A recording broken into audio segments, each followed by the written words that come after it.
ಕಾಂಗ್ರೆಸ್ ಸರ್ಕಾರದ ಧೋರಣೆಯಿಂದ ಜನರ ಕೋಪ ಅಷ್ಟೇ ಅಲ್ಲ, ರಾಜ್ಯದ ರೈತರು ಬಡವರ ಕೋಪ ಅಷ್ಟೇ ಅಲ್ಲ, ಜಾನುವಾರುಗಳ ಒಂದು ಕೋಪಕ್ಕೂ ಕೂಡ ರಾಜ್ಯ ಸರ್ಕಾರ ಬಲಿಯಾಗಿದೆ. ಕಾರಣ ಏನಪ್ಪಾ ಅಂತೇಳಿ ನಿಮ್ಗೆ ಅನ್ನಿಸ್ಬೋದು. ಯಡಿಯೂರಪ್ಪನವರು ಮುಖ್ಯಮಂತ್ರಿ ಇದ್ದಾಗ ಹಾಲು ಉತ್ಪಾದಕರಿಗೆ ಪ್ರೋತ್ಸಾಹ ಧನವನ್ನ ನೀಡ್ತಾ ಇದ್ರು. ಅದರ ಪರಿಣಾಮ ಏನಪ್ಪಾ ಅಂತ ಹೇಳಿದ್ರೆ, ಭಾರತೀಯ ಜನತಾ ಪಾರ್ಟಿ ಆಡಳಿತದಲ್ಲಿದ್ದಾಗ 26 ಲಕ್ಷ ರೈತರಿಂದ ಪ್ರತಿನಿತ್ಯ 80 ರಿಂದ 85 ಲಕ್ಷ ಲೀಟರ್ ಹಾಲು ಸಂಗ್ರಹ ಆಗ್ತಾ ಇತ್ತು.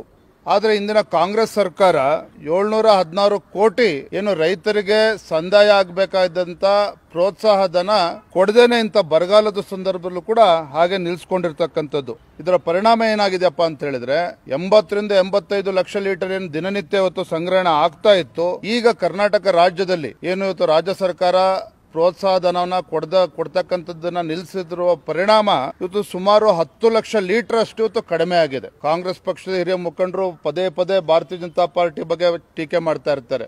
ಈ ರಾಜ್ಯ ಸರ್ಕಾರಕ್ಕೆ ನಿಜವಾಗ್ಲೂ ಕೂಡ ರೈತರ ಪರವಾಗಿ ಕಾಳಜಿ ಇದ್ರೆ ಗೌರವವಾಗಿ ಬಾಕಿ ಉಳಿಸ್ಕೊಂಡಿರ್ತಕ್ಕಂಥ ಪ್ರೋತ್ಸಾಹ ಧನವನ್ನ ರೈತರಿಗೆ ತತ್ಕ್ಷಣ ಬಿಡುಗಡೆ ಮಾಡಬೇಕು ಅನ್ನೋ ಒತ್ತಾಯವನ್ನ ಈ ಸಂದರ್ಭದಲ್ಲಿ ನಾನು ಮಾಡ್ತಾ ಇದ್ದೇನೆ. ಇಲ್ಲ ಅಂತ ಹೇಳಿದ್ರೆ ಸರ್ಕಾರ ರೈತರ ಒಂದು ದುಡ್ಡನ್ನ ಉಳಿಸ್ಕೊಂಡಿರ್ತಕ್ಕಂಥ ಒಂದು ಪಾಪದ ಸರ್ಕಾರ ಅಂತ ಹೇಳಿ ಇವತ್ತು ಜನ ಶಾಪ ಹಾಕ್ತಾ ಇದ್ದಾರೆ.